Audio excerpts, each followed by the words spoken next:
ખાલી બે ત્રણ વાત મારે કરવાની છે. જ્ઞાનીબેને ઘણી વિગતે વાત કરી, સરસ વાત કરી.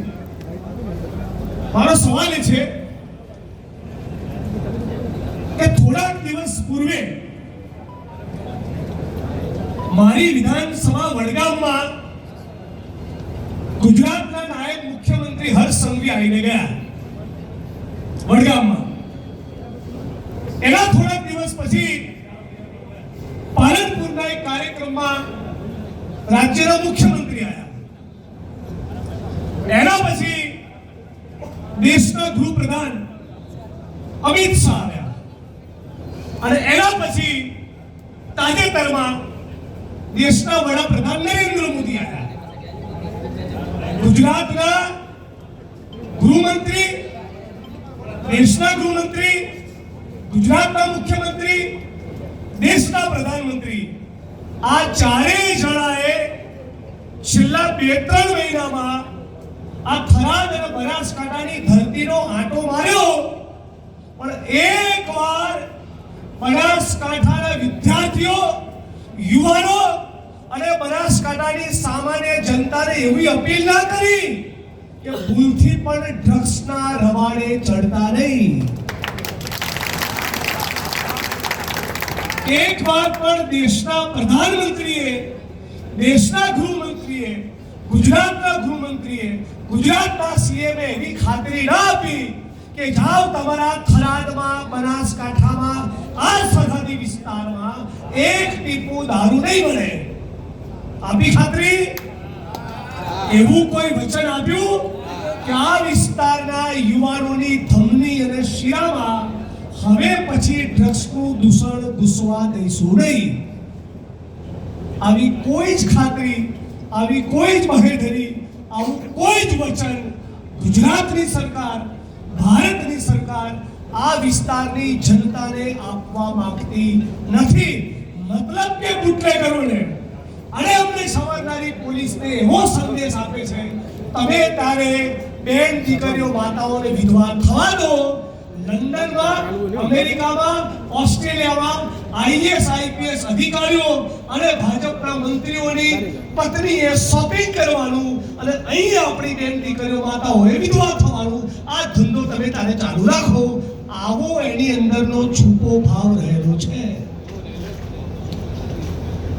મતલબ કે આ ગોરખ ધંધા ભલે ચાલતા, બનાસકાંઠાનો થરાદનો વિદ્યાર્થી, બનાસકાંઠાનો થરાદનો યુવાન ભલે બરબાદ થાય, ભલે આપણી બેન દીકરીઓ, માતાઓ વિધવા થાય, આ ચોરના દીકરાઓનું પેટનું પાણી હલતું નથી.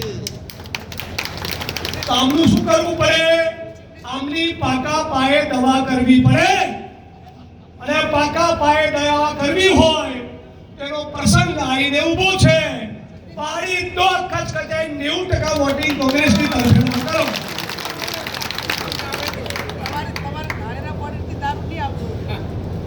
હા, ગેનીબેન કહે છે કે જિગ્નેશભાઈ બધાને પૂછો, આ ધાનેરાની બોર્ડરથી રાજસ્થાનનો દારૂ આવે છે? આમ ખોખારીને બોલો, કેમેરાવાળા બતાવો ભાઈ, બોલો. રાજસ્થાનની બોર્ડરથી વાયા, ધાનેરા, થરાદ, બનાસકાંઠા અને ગુજરાતમાં દારૂ ઘુસાડવામાં આવે છે.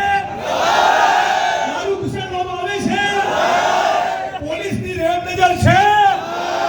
તો જિલ્લા કલેક્ટર તંત્રને પોલીસની જવાબદારી બને છે, ગૃહમંત્રીની જવાબદારી બને છે, મુખ્યમંત્રીની જવાબદારી બને છે. આ ચોરોનો પાડો ને નવરા કરો અમને, નવરા. હું ક્યારનો જોતો હતો કે ઘોડા ફેંકના પેલા એક્સપર્ટ આપણે આવશે ગજવામાં મોટા મોટા ઘોડા લઈને. એ શું બોલે છે? શું વાત કરી કે એરપોર્ટ માટે કોંગ્રેસે જમીન આપી નહોતી. ગણકારેલું છેલ્લી લાઈન અવાજ આવે ને ભાઈ? પેલા વિશ્વ ચાપલુસ, વિશ્વગુરુ નથી, અમેરિકાની, ઇઝરાયલની અને ચીનની ચાપલુસી કરીને કહેવાય વિશ્વ ચાપલુસ. બોલો બે મિનિટની છેલ્લી લાઈન અવાજ આવવો જોઈએ. શું કહેવાય? વિશ્વ ચાપલુસ. વિશ્વ ચાપલુસ બોલો શું કહેવાય? શું કહેવાય? આખી દુનિયાનો ચાપલુસ. હા, આ બધા ફાકા બાકા નીકળી ગયા છે 56 ઇંચના. બકરી ડબ્બામાં આવી ગઈ છે. અમેરિકાની સામે એક શબ્દ બોલાતો નથી. કેમ? કહી દો ઉઘાડું. છીનાળા પકડાઈ ગયા છે હમણાં. છીનાળા શું પકડાયું છે? શું પકડાઈ ગયું છે? એમના છીનાળા પકડાઈ ગયા છે એપ્સ્ટીન ફાઇલમાં. એટલે કોઈ દાપણ કરી શકતા નથી. બેટમજી બહુ સવાલ પૂછતા હતા નહેરુજીને. આવો ચોરના દીકરાઓ આવો. હવે એક લીટી બોલી છે અમેરિકાને. હવે શું કીધું ડોનાલ્ડ ટ્રમ્પે? હું ઈચ્છું તો નરેન્દ્ર મોદીની કારકિર્દી ખતમ કરી કાઢું. મારો ઠાકો. હવે જે સવાલ તમે નહેરુજીને પૂછો છો, કોંગ્રેસ પાર્ટીને પૂછો છો, આપો જવાબ અમેરિકાને. ત્યાં બધી હોસ્ટેરી નીકળી ગઈ, ત્યાં બકરી દબાવાઈ ગઈ. માખ તેલમાં પડે ને એવું મોં થઈ ગયું નરેન્દ્રભાઈ. જોઈ લેજો. તેલમાં પડેલી માખ હોય ને એવું 25 પૈસા જેવડું મોં થઈ ગયું છે. 8 વર્ષની, 10 વર્ષની, 12 વર્ષની માસૂમ દીકરીઓ આખી દુનિયાની એને એક ટાપુ ઉપર લઈ જાય, દિવસોના દિવસો સુધી ગોદી રાખે, એનું શારીરિક શોષણ થાય.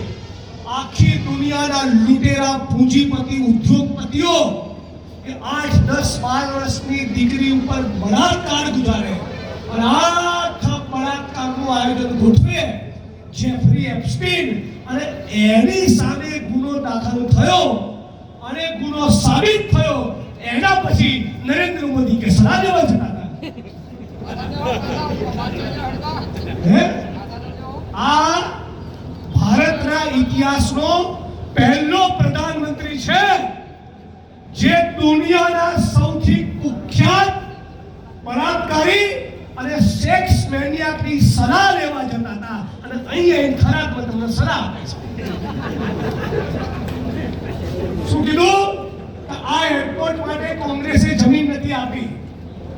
કોઈ વ્યક્તિનું નામ નથી લેવા માંગતો, પણ જેટલા પણ ભારતીય જનતા પાર્ટી વાળાને આવું લાગતું હોય બધાને એક લાઈનમાં ઉભા રાખીને પૂછ્યું કે તારો બાપો કઈ સ્કૂલમાં ભણ્યો અને એની જમીનો કોણે આપી હતી?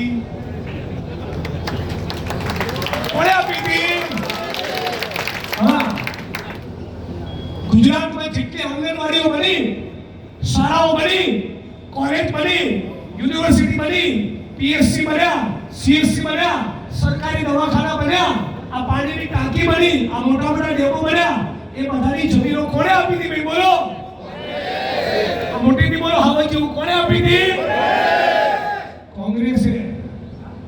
વિધાનસભામાં આપણે બોલ્યો તો 12 લાખ એકર એટલે 25 લાખ વીઘા જમીન. તો સૌરાષ્ટ્ર અને ગુજરાત અલગ રાજ્ય જ્યારે હતા ત્યારે ઉચ્છંગરાય ઢેબર નામના કોંગ્રેસના સર્વોચ્ચ નેતા અને સૌરાષ્ટ્રના મુખ્યમંત્રીએ 25 લાખ વીઘા જમીન એ સૌરાષ્ટ્ર અને કચ્છમાં કડવા અને લેવા પાટીદાર સમાજને આપેલી છે. રેકોર્ડ જોઈ લો. આદિવાસી, ઓબીસી, દલિત અને આર્મીના નિવૃત્ત જવાનોને સરકારી પડતર જમીનમાંથી 5 લાખ એકર 10 થી 12 લાખ વીઘા જમીન આપ્યા. 1.5 લાખ એકરથી વધારે જમીન ટોચ મર્યાદામાં આપી. ગાંધીજીના નિકટના સાથી વિનોબા ભાવે મોટા જમીનદારો આગળ ટેલ નાખી હાથ જોડી વિનંતીઓ કરી રજવાડા જોડેથી અને ક્ષત્રિય સમાજ જોડે હાથ જોડીને જમીનો જે દાળિયાઓને અપાઈ એ પાછી જુદી. આ ખાલી ગુજરાતની વાત કરું છું. આપણા ગુજરાતમાં જ કોંગ્રેસની સરકારોએ 40-50 લાખ વીઘાથી વધારે જમીન એ ખેત મજૂર અને ખેડૂતોને ફાળવી છે.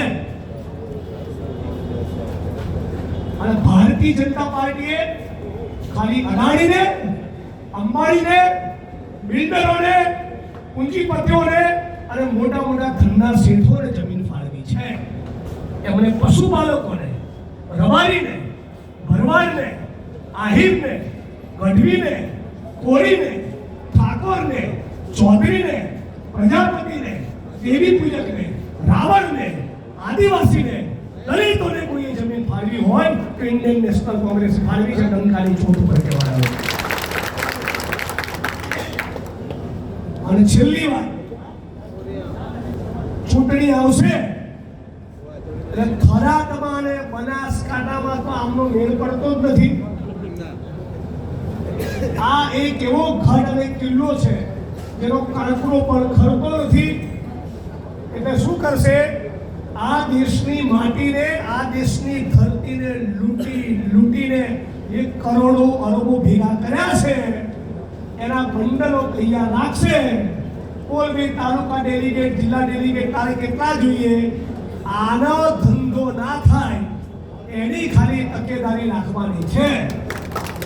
અને જે પણ માણસ આ ધંધો કરે, પક્ષ પલટો કરે, એના ગામની બજાર વચ્ચે એટલી વખત ગદ્દાર કહેજો કે એનો દીકરો ધાનેરાની બજારમાં નીકળે તાર આખું ધાનેરા કહેવું જોઈએ કારો બાપ ફૂટી ગયો પેલો ગદ્દાર. ડીસાની બજારમાં, વડગામની બજારમાં, ધાનેરાની બજારમાં જે પણ પક્ષ પલટો કરીને સામે જાય તો એને એટલી વખત ગદ્દાર કહેજો કે એના છોકરાને કે તારો બાપ ફૂટી ગયો ને ગદ્દાર નીકળ્યો તો જરા ચોરોનો શરમ આવે. હવે એકાદ તો બચ્યું હોય તો, બાકી એવું થવાનું નથી. અને છેલ્લી વાત, પોલીસ પ્રશાસનના મિત્રોને કહેવા માંગુ, કાળનું ચક્ર બદલાશે, બહુ સમય નહીં લાગે. ગુનાહિત પ્રવૃત્તિમાં તમારા સાહેબોના અને કમલમના કહેવાથી ગુનાહિત પ્રવૃત્તિમાં પડતા નહીં. અમારા ઉમેદવાર, અમારા ટિકિટ વાંચુ લોકો પર જૂના કેસની બીક બતાવતા નહીં, દાટીઓ બતાવતા નહીં. દાટીઓ બતાવનારા તો ભૂકા કાઢવા જ પહેલા થયા છીએ. ખોટો પાવર તમારો કરતા નહીં. બાકી તમારી બધાની સામે જે પણ ટણી કરે, દાદાગીરી કરે, એ ભારતીય જનતા પાર્ટીનો આગેવાન હોય કે પોલીસ પ્રશાસનનો માણસ હોય, સેજ પણ આંખની ભ્રમર ઊંચી કરે, નામ જોગ પોલીસ સ્ટેશનમાં ફરિયાદ આપી દો. પોલીસ સ્ટેશનનો વડો હોય તો એની વિરુદ્ધ પણ એના જ પોલીસ સ્ટેશનમાં ફરિયાદ થાય. એસપી હોય, કલેક્ટર હોય કે એની કચેરીમાં પણ એની વિરુદ્ધમાં ફરિયાદ થાય. ફરિયાદ કરીને ઓછી લઈ લેજો.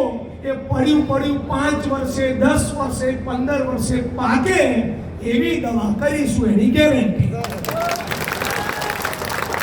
અમુક દવા ઇમિડિયેટલી કરીશું, અમુક હાઈકોર્ટમાં 2, 4, 6, 8, 10 મહિને કરીશું, અને અમુક દવા તાબડતોબ નહીં થાય એવી હોય તો મને 45 થયા છે બેટમની, યાદ રાખજો તારે. અને આ બધા બહુ માટી પડા છે. આ બધા જે સાહેબો થઈને જનતા ઉપર ટણી કરતા હોય છે ને, આવા ટણી કરનારાની જોડે એકવાર મને લઈ ગયો ચેમ્બરમાં, મને જોઈને તાવ આવે છે તે તમને બતાવે. મને ખાલી જોઈને તાવ આવી જશે, બેચારને તો શું હતું, આમ આટલો હાકો તો કરું ને તો શેરંડી થઈ જાય.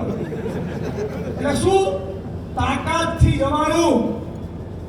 કોઈ પણ માણસ એ ભાજપનો આગેવાન કાર્યકર્તા હોય કે પોલીસ પ્રશાસનનો હોય, આપણે એનું સંપૂર્ણ સન્માન જાળવવાનું અને આપણા સન્માનને ઠેસ પહોંચાડે એની દવા કરવાની.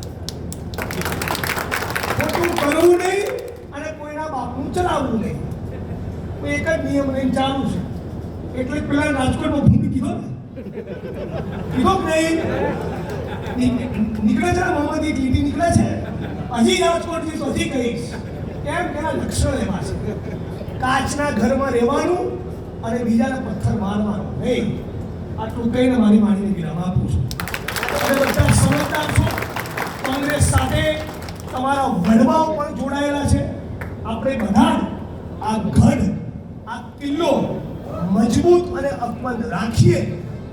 દરેકે દરેક આગેવાનને, કાર્યકર્તાને ટિકિટ મળે કે તમે ગુલાબસિંહભાઈની જગ્યાએ હોય કે મારી જગ્યાએ હોય કે પ્રદેશના પ્રમુખ બની જાવ, કોઈ શક્ય નથી. નાનું મોટું દર ગુજર કરી પક્ષ સર્વોચ્ચ છે એટલી વાતને મને આગળ રાખી જે પણ ટિકિટ લઈને આવે એ ડમખાની ચોટ ઉપર જીતે એવું સાથે મળીને બધા કરીશું. આપ સૌનો ખૂબ ખૂબ આભાર. જય કોંગ્રેસ, જય ભારત, જય સંવિધાન, જય ભીમ.